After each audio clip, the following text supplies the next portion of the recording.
मंत्री महोदय ने अपनी पूरी बात रखी, आपने उनको कुछ नहीं कहा, उन्होंने राजनीतिक आरोप लगाए, उन्होंने हाउस को मिसलीड किया, आपने सुना। वही संरक्षण एक बात है गौरव जी, मेरा सिर्फ इतना अनुरोध है कि जैसे कि माननीय सदस्य कहेंगे कि मैंने मिसलीड किया, तो कौन सा पॉइंट मिसलीड किया वो बता दे, ऐसे आप आरोप ना लगाए। मेरा यही कहना है, आप तर्क बताइए कहां मिसलीड हुआ पॉइंट। अध्यक्ष महोदय, जो इन्होंने 2013 यूपीए गवर्नमेंट के संदर्भ में कहा, पूरा का पूरा मिसलीडिंग है, झूठ है, और हम डिमांड करते हैं कि वो ऑथेंटिकेट करें, हम डिमांड करते हैं ऑथेंटिकेट करें।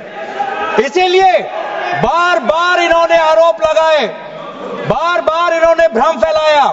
आप इसीलिए हम भी अपनी बात रखेंगे, कृपया आप भी सुनने का धैर्य रखिए। अध्यक्ष महोदय, मेरा भी सौभाग्य है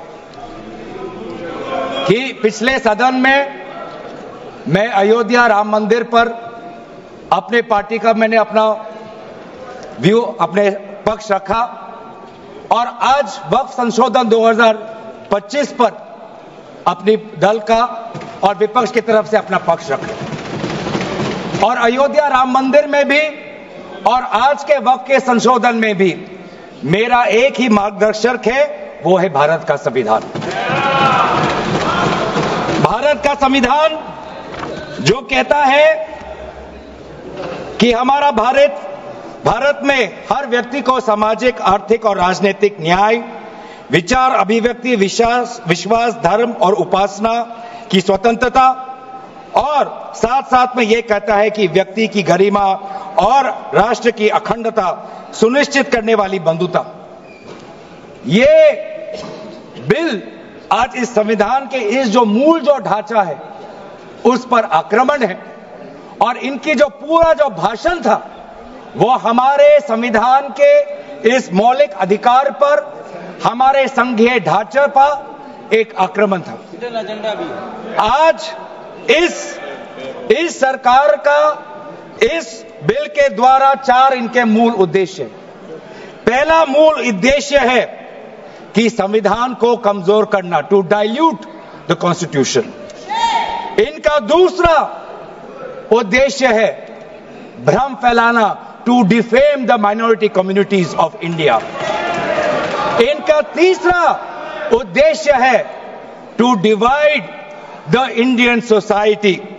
हमेशा एक हमारे बीच में एक लिटिगेशन चलता रहे, मसला और बढ़ता जाए, ये उनका उद्देश्य है।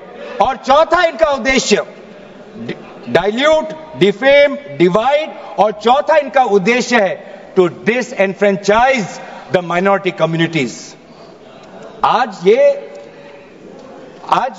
माइनॉरिटी कम्युनिटीज के प्रति अपनी संवेदना जता रहे हैं।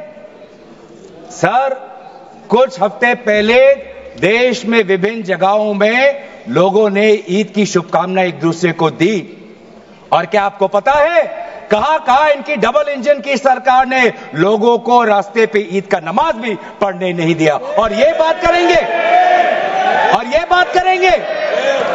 आप अल्पसंख्यकों के प्रति अपनी संवेदना जताते हैं।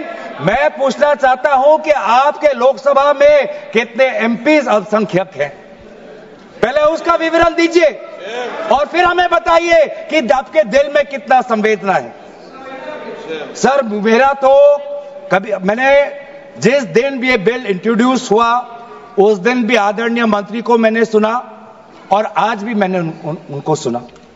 जिस दिन उन्होंने इंट्रोड्यूस किया उस दिन भी अगर आप उनका स्टेटमेंट पढ़े तो उन्होंने कहा कि इसको बिल लाने से पहले बहुत विस्तार रूप से इस बिल की लाने के लिए चर्चा हुई थी। सर, पूरा का पूरा मिसलीडिंग। 2023 में सर सरकार 24 में आई, ये खुद 24 के बीच में इन्होंने अपना बिल लाया। 23 सन के वर्ष में 4 बार माइनॉरिटी अफेयर्स कमेटी की बैठक हुई।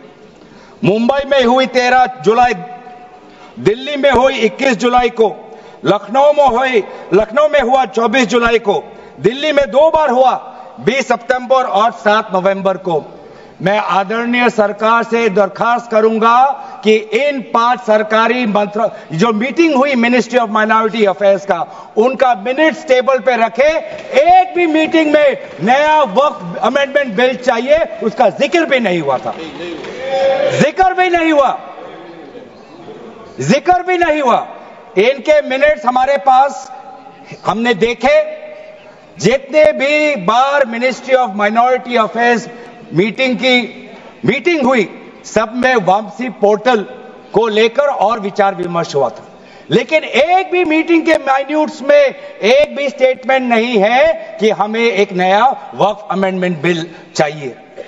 तो मैं तो यही पूछना चाहता हूं कि अगर नवंबर 2023 तक मिनिस्ट्री ऑफ माइनॉरिटी अफेयर्स ने यह वाजे भी नहीं समझा कि नया एक बिल लाने की जरूरत है, मैं तो बस इतना ही पूछना चाहूंगा कि यह bill ministry of minority affairs ने बनाया या किसी और दूसरे विभाग ने बनाया? कहां से आया यह बिल? कहां से आया? सर ये बात करते हैं कि ये संविधान के पक्ष में है।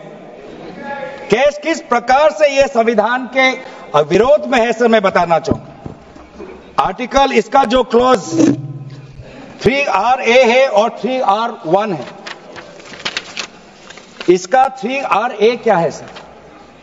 3RA ये कहता है any person showing or demonstrating that he is practising Islam. देखिए सर, आज देश में अल्पसंख्यकों की ऐसी दशा हो गई कि आज सरकार को अपना धर्म का सर्टिफिकेट देना पड़ेगा। कितनी दुख की बात है कि भारत नहीं है, क्या बात कर रहे हो, हिंदू थोड़ी है। भारत एक सनातन धर्म का एक देश, 7000 पुराना, उससे भी पुराना ये देश, जिसमें हर धर्म और हर संस्कृति, हर परंपरा को हम सम्मान करते हैं। आज सरकार को ये हमें सर्टिफिकेट देना पड़ेगा कि हम किस धर्म को हम विश्वास रखते हैं। क्या ये दूसरे धर्मों से इस प्रकार का सर्टिफिकेट मांगेंगे कि आपका 5 साल हुआ या नहीं हुआ? ये सिर्फ इसी बिल में क्यों? ये संविधान के विरोध में नहीं है, ये आर्टिकल 26 के विरोध में नहीं है। सरकार क्यों धर्म के इस मामले में दखलंदाजी कर रही है कि आप इस धर्म का आप विश्वास करते हो कि नहीं हो, उसका पहले मुझे सर्टिफिकेट दो। ये किस प्रकार का न्याय बना रहे हैं? ये किस प्रकार का कानून हम बना रहे हैं? 3R1 क्या कहता है सर?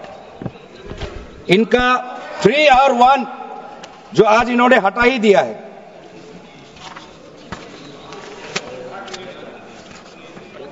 (3R1) कहता है a waqf by user, but such waqf shall not cease to be a waqf by reason only of the user having ceased, irrespective of the period of such session. ये इसके हटाने की क्या जरूरत थी sir? ये हमारा बार बार विभिन्न जजमेंट के द्वारा ये पूरा वक्फ बाय यूजर और इसके बारे में विभिन्न जजमेंट आए। सर एक जजमेंट पढ़ना चाहूंगा। M. Siddique, Ram Janmabhoomi, Muslim law does not require an express declaration of a waqf in every case. The dedication resulting in a waqf may also be reasonably inferred from the facts and circumstances of a case or from the conduct of the waqif. तो ये बार बार ये सब विभिन्न judgement के द्वारा वक्फ और ये जो पूरी इनकी जो परंपरा है, विभिन्न जजमेंट ने ताकत दी और आज यही विभिन्न क्लॉजेस के द्वारा जजमेंट्स को भी और हाईकोर्ट के ताकत को भी ये कमजोर कर रही है। सर पहले वक्फ क्या है ये भी हमें समझना चाहिए। Waqf means the permanent dedication by any person of any movable or immovable property for any purpose recognized by the Muslim law as pious, religious, charitable. Sir आज ये क्या कहना चाहते हैं कि वही व्यक्ति जो प्रैक्टिसिंग इस्लाम कर रहा है 5 साल के लिए वही आ सकता है, जो इनका 3RA है और जो सेक्शन 104 था। आज इन्होंने सेक्शन 104 हटाने के पक्ष में कहा, लेकिन सेक्शन 104 यही कहता है कि कोई भी व्यक्ति वक्फ कर सकता है। तो यही तो हमारा सेक्युलर नेचर है कि कोई भी व्यक्ति अब वक्फ कर सकता है। अब ये जो अधिकार है एक व्यक्ति का, आप उस अधिकार को आप क्यों छीन रहे हो? सिर्फ ऑप्टिक्स सर, इनको बाहर दिखाना है कि हम ये बहुत बड़ा काम कर रहे हैं। क्या इन्होंने कहा कि क्लॉज 9C में ये कहते हैं कि 2 महिला को हम ये इंक्लूजन कर रहे हैं? ये पहले भी था सर। अगर आप 1995 एक्ट पढ़े तो ये पहले भी था, उसमें ये भी था कि 2 से ज्यादा सदस्य महिला हो सकती थी। इन्होंने तो 2 पे ही कैप कर दिया। ये पहले से ही था, ये सिर्फ दिखावा। और इनका 3 और 4 में जो ये विशेष रूप से विडो, डिवोर्स वुमन और ऑर्फन की बात करते हैं, ये पहले भी था सर। ये पहले भी जो 3R है जिसमें वेलफेयर की उल्लेख है, उस वेलफेयर एंड अदर पर्पसेस में window, divorce woman and orphan पहले से ही उसमें समा जाता है। लेकिन इनको भ्रम फैलाना है, इनको भ्रम फैलाना है कि वर्तमान का जो एक्ट है वो महिलाओं के खिलाफ है। इनको भ्रम फैलाना है कि वर्तमान में महिलाओं को कोई भूमिका नहीं मिलती, ये इनका काम है। लेकिन कानून में सर पहले से ही ये सारे प्रावधान है, वो चाहे किसी विधवा का संरक्षण हो या महिलाओं को और समर्थन देना हो। सर रिफॉर्म की बात करते हैं, सर इनका क्लॉज 33 में जो रेवेन्यू आना चाहिए वो रेवेन्यू उन्होंने घटा दिया। पहले 7% का एक रेवेन्यू फॉर वक्फ बोर्ड आता था, आज इन्होंने 5% कर दिया, गिरा दिया। क्यों गिराया? क्या आप नहीं चाहते कि वक्फ बोर्ड और अच्छी तरीके से चले? आप नहीं चाहते कि उसमें नई टेक्नोलॉजी आए? अगर कहीं खामियां हुई भी है, माना कि कोई भी कानून इस देश का, कोई भी कानून परफेक्ट नहीं है, कोई भी कानून परफेक्ट नहीं है, माना कहीं कहीं प्रदेशों में खामियां हैं, वो चाहे केरल में हो, आंध्रा में हो, कर्नाटक में हो, पंजाब में हो, दिल्ली में हो, लेकिन सर आप चाहते हैं कि वो वक्फ बोर्ड, वक्फ ट्राइब्यूनल और अच्छी तरीके से चले, और ये चाहते हैं कि वक्फ बोर्ड और कमजोर हो, और इसीलिए जो रेवेन्यू वाला क्लॉज है 7% से 5% इन्होंने घटा दिया। मेरा सुझाव, हमारे तरफ से यह सुझाव है कि 7% से 5% घटाने के बजाय आप 7% से 11% और इस रेवेन्यू को और इंक्रीज करिए। आज ये बात करते हैं कि ये रिफॉर्म्स ला रहे हैं। क्लॉज 26 पढ़िए sir, section 52A, section 52 clause 26। Clause 26 में क्या लिखा है? In section 52A of the Principal Act, in subsection 1, for the words rigorous imprisonment, the words imprisonment shall be substituted. Dilute कर रहे हैं सर। पेरेंट एक्ट बोलता था कि रिगरस इंप्रिजनमेंट हो, और अगर आप बार बार ये कह रहे हैं कि फलाना हो रहा है, धमकाना हो रहा है, तो आप इसको क्लॉज को क्यों कमजोर कर रहे हैं? सिर्फ भ्रम फैलाना है सर। मंशा इनकी कहीं और है। मंशा सर, मैं भी एक टिप्पणी देना चाहूंगा कि आज ये एक विशेष समाज के जमीन पर इनकी नजर है, कल समाज के दूसरे अल्पसंख्यकों के जमीन पर इनकी नजर जाएगी। आज ये बिल सिर्फ एक विशेष समुदाय के जमीन पर इनकी नजर है, कल दूसरे समुदायों के जमीन पर इनकी नजर जाएगी। बार बार ये बिल सर, इतना संशोधन की जरूरत है। ये मैं नहीं कहता कि संशोधन की जरूरत नहीं है। मंत्री महोदय ने बार बार इसका जिक्र किया कि ये बिल कितनी बार इसका संशोधन हुआ। इसकी शुरुआत आप जहां से भी पकड़े, आप 1810, 1817, उसके बाद 1954, 1984, 1995, सच्चर कमेटी, रहमान कमेटी, 2003 संशोधन चाहिए सर। मैं नहीं कहता कि हम संशोधन के विपक्ष में नहीं, लेकिन संशोधन इस प्रकार का हो जिससे बिल का रूपायन, जिससे बिल और ताकतवर बने। और इन्होंने ऐसे संशोधन लाए हैं जिससे बिल से इस देश में और यहां पे समस्या बढ़ेगी, और मसले बढ़ेंगे, और लिटिगेशन होगा। सर ये इनका क्लॉज 40A पढ़िए सर। इनका clause 40A, section 107, on and from the commencement of the Waqf Amendment Act 2025, the Limitation Act 1963 shall apply to any proceedings. Sir, इससे पहले आप जितने बार भी आप इतिहास में जाए, हर बार, क्योंकि ये वक्फ, ये जो प्रक्रिया है, जब से हमारे देश में इस्लाम आया तब से ये प्रक्रिया चल रही है। बहुत से ऐसे कब्रिस्तान हैं जहां पे कोई पेपर्स नहीं है, कागज नहीं है, लेकिन जजमेंट है, जजमेंट इनके पक्ष में है। और आज बार बार हमने कहा है कि लिमिटेशन एक्ट इसको बढ़ाया जाए, क्योंकि ये प्रैक्टिकल एक समस्या है, लेकिन आज ये नहीं चाहते। क्यों?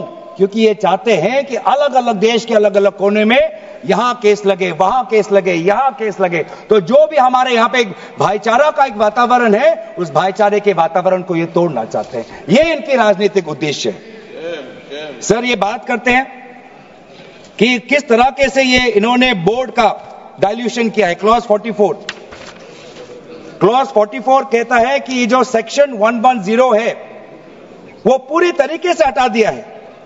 सेक्शन 110 क्या है? Section 110 sir, powers to make regulations by the board, ये पूरा हटाना चाहते हैं। उसमें क्या लिखा है पेरेंट एक्ट में? द बोर्ड में with the previous sanction of the state government, मतलब राज्य सरकार की अनुमति के द्वारा बोर्ड कुछ नियम बना सकते हैं। इन्होंने पूरा वो हटाना की कोशिश कर रहे। क्लॉजेस F और G ये हटाने की कोशिश कर रहे, राज्य सरकार की पावर्स या जी कम करने की कोशिश कर रहे। आप क्लॉज 43 पढ़िए, इसका सेक्शन 109 जिसमें क्लॉज 1A और क्लॉज 4 ओमिट करता है। सेक्शन 109 क्या है? सेक्शन 109 है power to make rules, the power of the state government to make rules. इसमें भी आप ये कटौती लाने की कोशिश कर रहे हैं। क्लॉज 1A, क्लॉज 1A क्या कहता है? Other particulars which the report of the survey commissioner में कंटेन अंडर क्लॉज F। इसमें स्टेट गवर्नमेंट सर्वे कमिश्नर के पक्ष में कुछ नियम बना सकता है, वो पावर आप हटा रहे हैं।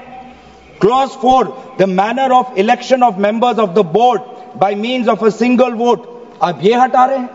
इलेक्शन की प्रक्रिया आप हटाना चाहते हैं और आप रिफॉर्म की बात करते हैं। सर, आप ये देखिए 83(9), आज बार बार ये एक भ्रम फैलाया जा रहा है कि हाईकोर्ट का कोई भूमिका नहीं है। एक भ्रम फैलाया जा रहा है कि जो वक्फ का जो ये एक ट्राइब्यूनल का जो ऑर्डर आता है वही है, उसके बाद हाईकोर्ट पावरलेस है। ऐसी बात नहीं है। आप पेरेंट एक्ट पढ़िए, आप पेरेंट एक्ट में अगर सेक्शन 83 पढ़ेंगे, पेरेंट एक्ट में सेक्शन 83(9), उसके बाद क्या लिखा गया है?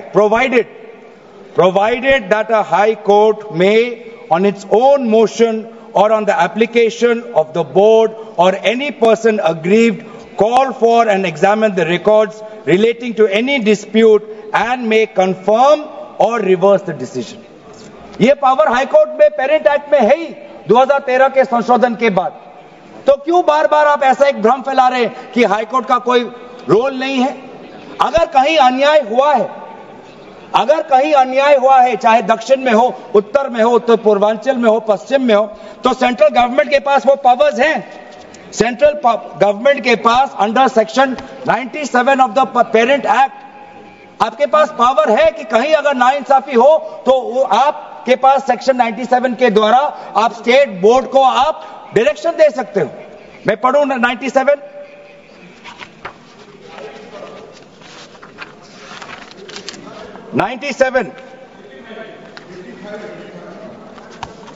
डायरेक्शंस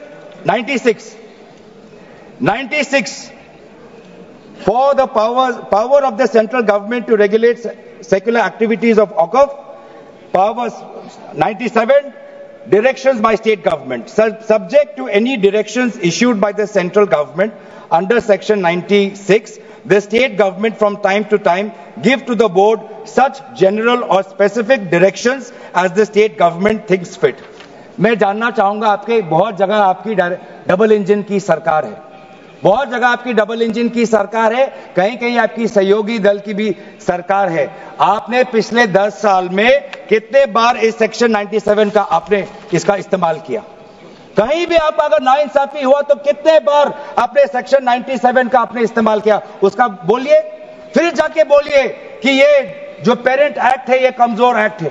पूरी ताकत दी हुई है, अगर कहीं गलती हुई है, कहीं सुधारना है, हमारी संवेदना है, वो चाहे केरला में मवम की बात हो, संवेदना है हमारी, पर आपके पास भी वो ताकत है। आपने कितने बार इस ताकत को आजमाया? सर आज आप देखिए कितनी दुख की बात है। सेक्शन 64 क्लॉज 29 64 ये एक्ट सर क्या लिखा है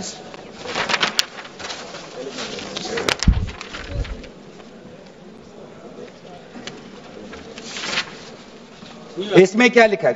न्यू एक्ट में section clause number 29L, clause number 29L में लिखा है कि अगर is a member of any association which has been declared unlawful under the Unlawful Activities Prevention Act 1967, यूआपा आपने लाए, ठीक है, आप कहीं रिगरस प्रेजेंटमेंट को उसको सिंप्लीफाई करके प्रेजेंटमेंट लाना चाहते हैं और कहीं आप यूआपा का संशोधन लाना चाहते हैं, आपका हक है। आप बस हमें इतना बताएं कि और कौन से स्टेट बोर्ड या और कौन से धार्मिक बोर्ड में आपने ये यूआपा का प्रोविजन आप लाने वाले हैं, या सिर्फ ये इसी बिल में है, या सिर्फ इसी बिल में है, या दूसरे में भी जो चैरिटेबल एक्ट्स हैं विभिन्न धर्मों के, विभिन्न स्टेट्स के, क्या उसमें भी यूआपा एक्ट आएगा या सिर्फ इसमें? क्या संदेश देना चाहते हैं? किस कौम को आप भ्रमित करना चाहते हैं?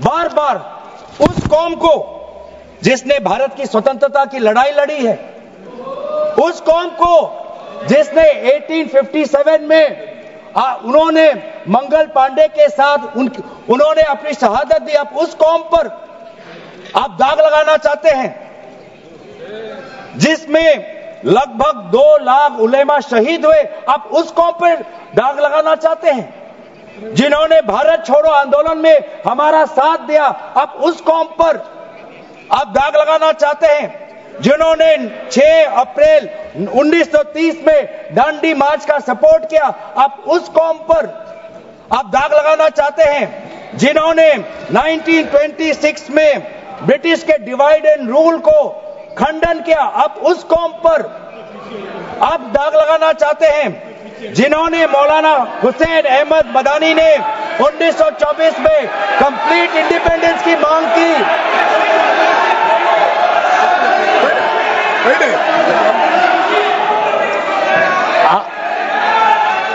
जब आप लोग भारत छोड़ो आंदोलन का समर्थन नहीं कर रहे थे, उस कौम ने भारत छोड़ो आंदोलन का समर्थन किया। जब आप लोग अंग्रेजों को मर्सी पिटीशन लिख रहे थे, वो माल्टा में 3 साल और इजिप्ट में उन्होंने शहादत दी। आप किस कौम पर दाग लगाना चाहते हो जिन्होंने 1924 में जिन्ना के 2 नेशन की थियरी को पूरी तरीके से नकारा, आप उस कौम पर लगा रहे हो? सर यही है इनका डिवाइड एंड रूल, यही है इनका डिवाइड एंड रूल। बहुत लोग पूछते हैं सर हमारा राष्ट्रवाद क्या है? सर हमारा राष्ट्रवाद, nationalism for us is being United in our shared love for our Bharat Mata and the mutual respect for her culture, language, dress, food and religion. It is the love for our national flag, the Tiringa, जिसकी सम्मान आपने नहीं की थी. It is the sacrifice of the Indian freedom movement, जिसमें आपने भाग नहीं लिया. It is our thirst for knowledge to seek excellence with limited resources, to be creative, to have the courage, to acknowledge the injustice of the past and have the wisdom to build new bridges. ये है हमारा राष्ट्रवाद और ये राष्ट्रवाद आज हमारे संविधान में उल्लेखित है. तो सर बार बार ये सरकार कहती है ये माइनॉरिटीज के पक्ष में है, लेकिन जब अमेरिका से माइनॉरिटी कमीशन का रिपोर्ट आता है कि माइनॉरिटीज के साथ नाइंसाफी होती है तो इनको दुख होता है. जब यूएस का रिलीजियस कमीशन का रिपोर्ट आता है तब उनको दुख होता है। सर बार बार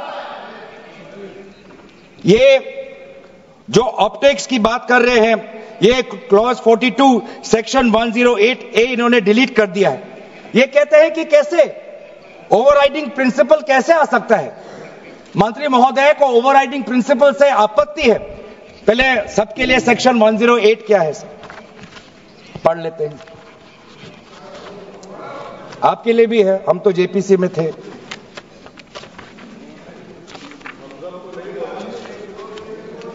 और सर जेपीसी में भी सर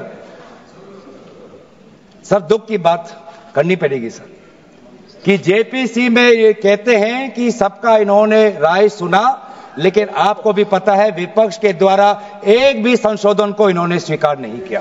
ये किस प्रकार का, हमने भी बहुत से जेपीसी देखे हैं सर, ऐसा जेपीसी नहीं देखा जहां पर क्लॉज बाय क्लॉज डिस्कशन भी नहीं हुआ सर, पूरी तरीके से वोटिंग हो गई। एक मिनट माननीय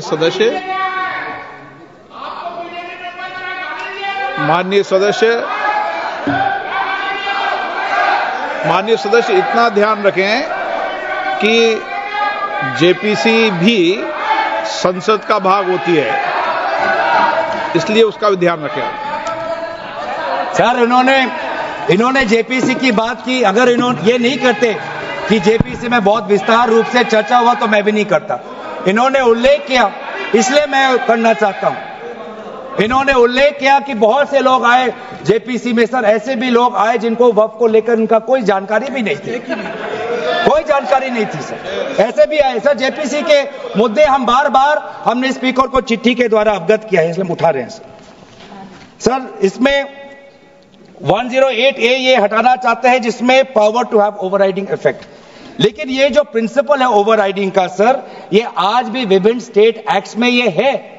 तेलंगाना के एक्ट में आज भी ओवरराइडिंग प्रिंसिपल है, तमिलनाडु के एक्ट में आज भी ये ओवरराइडिंग प्रिंसिपल है, आज भी आरटीआई एक्ट में, इंफॉर्मेशन टेक्नोलॉजी एक्ट में 2000 में, नालसा जैसे यूनिवर्सिटी में ये ओवरराइडिंग प्रिंसिपल है। तो इसीलिए आपको सिर्फ यहां पर आपको ओवरराइडिंग प्रिंसिपल से आपको मुश्किल है, लेकिन जो दूसरे एक्ट्स में जो ओवरराइडिंग प्रिंसिपल है सेक्शन 108A के द्वारा सिमिलर प्रोविजंस है, उसमें आपको तकलीफ नहीं है सर। मैं भी अपने जैसे इन्होंने हमारे कुछ दोस्तों को सलाह दी, मैं भी इनके कुछ दोस्तों को सलाह देना चाहता हूं सर। क्लॉज 40A सेक्शन 107 जो लिमिटेशन एक्ट जो हटाया गया है सर, आंध्र प्रदेश के एक्ट में ये लिमिटेशन एक्ट ऐसा ही एक लॉ है जैसे पेरेंट एक्ट में है। तो मैं भी इनके आंध्र प्रदेश के सदस्यों को मैं कहना चाहता हूं कि जो प्रोविजन आपके आंध्र प्रदेश के एक्ट में है, आज वैसे प्रोविजन ये सरकार हटाने वाली है। आपको भी बाद में आंध्र प्रदेश में अपनी जनता को उत्तर देना पड़ेगा। तेलंगाना और तमिलनाडु में हमने बात रखी है सर, तो मैं बार बार मैं कहना चाहूंगा सर, हमें संशोधन से कोई हमें परे नहीं है, लेकिन संशोधन ऐसा हो जो हमें मदद करे। आज डिजिटाइजेशन की बात करते हैं, आज से 15 वर्ष पहले वामिस एक डिजिटल पोर्टल हमने खोल दिया है। अब ये देखिए सर सरकार की कैसी ये इनकी काम है। डिजिटाइजेशन फिलहाल अभी चल रहा है, डिजिटाइजेशन हो रहा है, पर माना कि डिजिटाइजेशन वामिस में कुछ खामियां हैं, उसको वामसी में, तो आप उसको ठीक करिए। आप 10 साल से क्या कर रहे थे? आप 10 साल से आप हमसे क्यों ठीक नहीं कर पा रहे? आप वो काम तो नहीं कर पा रहे, अब आप एक दूसरा नियम बना रहे हैं कि दोबारा आप एक नए पोर्टल पे अपने रिकॉर्ड्स आप अपलोड करिए। सर कितने बार हम इस सरकार को अपना कागज दिखाएं? वामसी का अगर इनका काम अधूरा है तो उसको ये काम संपूर्ण करे। अब लेकिन नहीं, इनका काम उद्देश्य यही है कि देश में मसला और बढ़े, और इसलिए आज इस बिल के विरोध में है। ये बिल हमारे देश की अखंडता, ये बिल हमारे संवैधानिक मूल्य, ये देश हमारे अल्पसंख्यकों की सम्मान, ये देश हमारे अमन, शांति और सदन और जेपीसी में जिस प्रकार से विचार होना चाहिए था उस सब के विरोध में है। और इसलिए आज पूरा इंडिया अलायंस आज इस बिल के विपक्ष में खड़ा हुआ है। और यही बात कहते हुए मैं अपनी वाणी को समाप्त देता हूं। धन्यवाद, शुक्रिया। श्री